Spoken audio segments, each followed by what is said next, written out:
Assalamualaikum warahmatullahi wabarakatuh. Kami dari kelompok kelas P di sini kami ingin mendiskusikan mengenai hubungan struktur dan sifat fisika kimia dengan aktivitas biologi sobat.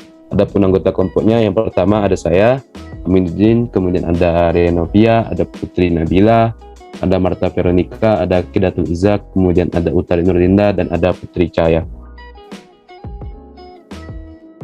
Berdasarkan literatur yang saya baca, jadi sifat fisiko-kimia obat ini memegang peran yang penting untuk menjelaskan mengenai aktivitas biologi suatu obat.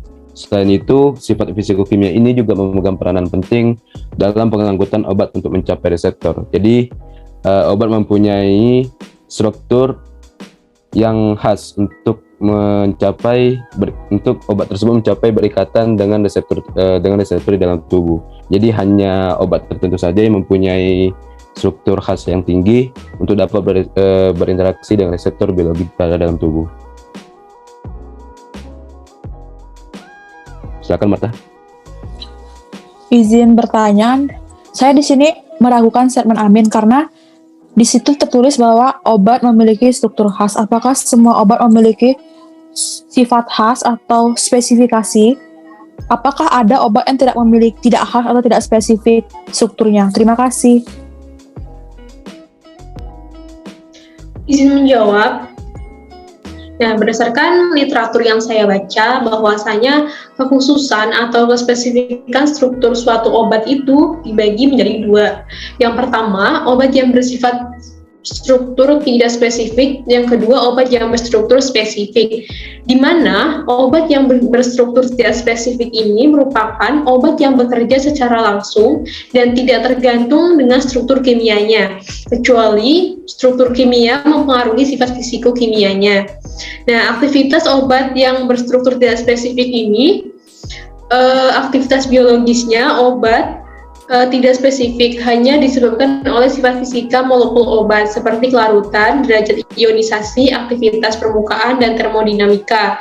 Sedangkan obat yang berstruktur spesifik atau yang memiliki kekhasan merupakan obat-obat yang aktivitas biologisnya disebabkan oleh sifat kimianya, dan kerja obat ditentukan oleh interaksi langsung antara obat dengan reseptor atau akseptor spesifik, di mana aktivitas biologinya dihasilkan dari struktur kimia yang beradaptasi dengan struktur reseptor untuk membentuk suatu kompleks.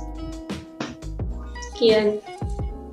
Maaf sebelumnya Ria, saya masih kurang puas dengan jawaban Ria. Tadi Ria di sana berkata menjelaskan tentang penyebab obat spesifik dan non-spesifik. Nah, saya ingin bertanya tentang akibat dari struktur obat spesifik ini apa? Akibat dari struktur obat non-spesifik ini apa terhadap aktivitas biologisnya? Terima kasih.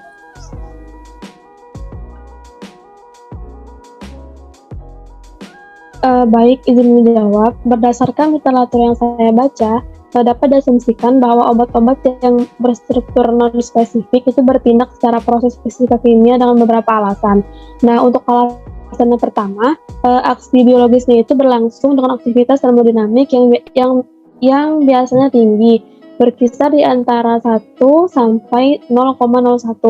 Nah, itu berarti obat-obat tersebut bekerja dalam dosis yang relatif tinggi. Kemudian untuk alasan yang kedua, walaupun berbeda struktur kimianya, tetapi menyebabkan respon biologisnya yang sama. Dan untuk alasan yang ketiga, modifikasi sedikit dalam struktur kimianya tidak akan menghasilkan perubahan yang nyata dalam aksi biologisnya. Maaf izin menanggapi. Nah, dari pernyataan Iza sebelumnya yaitu ada mengatakan bahwa walaupun berbeda struktur kimianya tetapi menyebabkan respon biologis yang sama.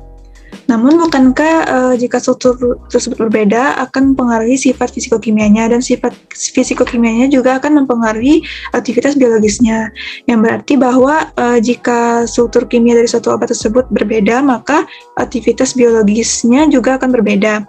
Seperti yang telah saya baca dari sumber, contoh obatnya yaitu obat turunan sulfonamid yang dapat berkhasiat sebagai antibakteri. Sekian. Baiklah, di sini saya ingin izin menanggapi dari pertanyaan dari Lala tadi,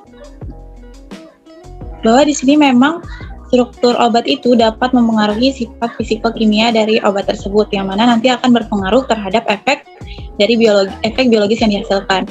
Namun bukan berarti di sini dengan sifat fisikokimianya berubah, maka hasil dari aktivitas biologisnya itu harus pasti berbeda. Contohnya juga ada dari sumber yang saya baca, itu ada anestesi, itu ada siklopropan dan ether yang memiliki struktur berbeda tapi aktivitas biologisnya sama, itu sebagai anestesi. Nah, jadi di sini sifat fisikokimianya bakal berbeda, namun dia akan mempengaruhi mekanisme berjalannya aktivitas biologis tersebut, di mana bisa saja struktur A di sini memiliki afinitas yang lebih baik karena sifat fisikokimianya seperti mungkin kelarutannya, koefisien partisinya itu jauh lebih efektif untuk target aksi reseptornya dibandingkan struktur yang B seperti itu. Baiklah, di sini saya izin menambahkan dari jawaban Utari tadi, yaitu pada proses absorpsi dan distribusi obat dipengaruhi oleh dua sifat, yaitu sifat lipofilik dan sifat elektrik. Sifat lipofilik yaitu molekul obat, yaitu kelarutan dalam lemak atau air, dan ada pada proses interaksi obat dan reseptor, yaitu sifat sterik dan elektrik. Terima kasih.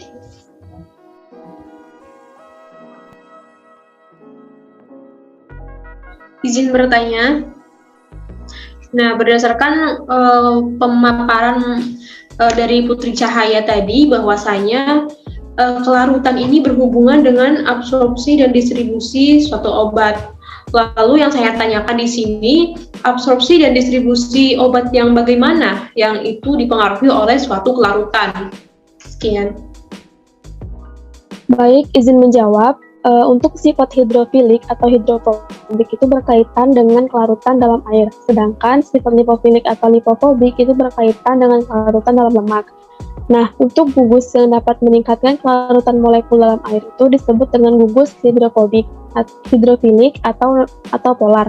Dan gugus yang dapat meningkatkan molekul dalam lemak itu disebut dengan gugus lipofilik atau nonpolar. Sifat kelarutan itu berhubungan dengan aktivitas biologis dari senyawa seri homolog dan proses absorpsi obat, sehingga mempengaruhi intensitas aktivitas biologis obat itu sendiri. Untuk larutan senyawa organik dalam lemak itu berpengaruh terhadap mudah atau tidaknya penembus membran sel. Senyawa nonpolar mudah larut dalam lemak atau koefisien partisi lemak, sehingga mudah menembus membran sel secara difusifasi. Baiklah, di sini saya izin menambahkan penjelasan dari Iga tadi, bagaimana perbedaan struktur itu bisa mempengaruhi sifat fisikokimia dari kelarutannya tadi, yang mana akan berefek kepada aktivitas biologisnya. Jadi di sini yang berpengaruh itu adalah perbedaan dari jumlah atom karbon dan panjang rantai atom karbon itu sendiri. Dimana jika semakin panjang rantai atom karbon itu akan meningkatkan sifat nonpolarnya. Jadi kelarutan dalam airnya itu akan semakin menurun sehingga koefisien partisinya itu meningkat. Jadi aktivitas biologisnya itu akan berjalan lebih cepat, lebih baik untuk mencapai efek maksimumnya. Sama halnya di sini jikalau itu terus ditingkatkan rantai atom karbonnya tadi, maka dia bisa mempengaruhi efek biologisnya tadi jadi menurun. Kenapa? Karena di sini sifat nonpolarnya akan semakin tinggi. Jadi kelarutan dalam cairan luar selnya itu juga akan semakin menurunkan, sehingga dia akan mempengaruhi, bisa saja mengganggu bahkan menghambat dari transfer obat menuju target aksi dari reseptor itu sendiri. Makanya aktivitas biologisnya itu bisa menurun.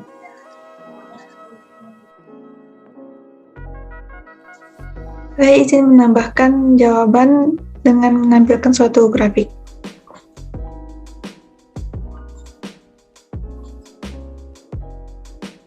Nah, grafik yang saya tampilkan yaitu hubungan kelarutan dan aktivitas antibakteri dan alkohol primer. Jadi dari grafik ini dapat dilihat bahwa terdapat garis kejenuhan, yang dimana senyawa yang berada di bawah garis kejenuhan di sini itu menunjukkan bahwa pada kadar tersebut larutan jenuhnya dapat menyebabkan efek antibakteri. Sedangkan pada senyawa yang berada di atas garis kejenuhan tersebut menunjukkan bahwa senyawa tersebut belum memberikan efek antibakteri.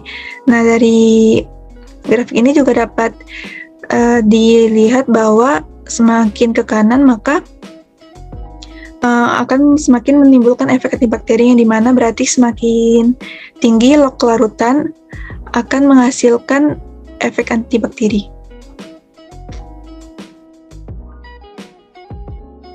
Sekian. Maaf sebelumnya, jadi berdasarkan yang dijelaskan oleh saudara Lala tadi, jadi sifat fisikokimia yang mempengaruhi aktivitas biologis dari suatu obat apakah hanya kelarutan saja? Maaf, izin menjawab. Amin. Jawabannya adalah tidak. Selain kelarutan, kimia lainnya, yaitu ada potensial redox, ada koefisien partisi, ada kompleksasi, ada ikatan protein, ada konstanta disosiasi, ada ikatan hidrogen, ada aktivitas permukaan, ada ionisasi obat, ada stereokimia, dan ada isosterisome. Dan di sini masing-masing dari sifat tersebut mempunyai peran yang berbeda-beda terhadap suatu turunan obat tersebut. Terima kasih. Jadi berdasarkan diskusi tadi dapat dipahami bahwa yang menjadi dasar aktivitas biologis dari suatu obat adalah struktur dan sifat fisika kimia. Contohnya pada proses absorpsi dan distribusi obat, dipengaruhi oleh sifat lipofilik dan sifat elektronik dari molekul obat tersebut. Kemudian selain itu pada proses interaksi obat dan reseptor juga dipengaruhi oleh sifat sterik dan sifat elektrik.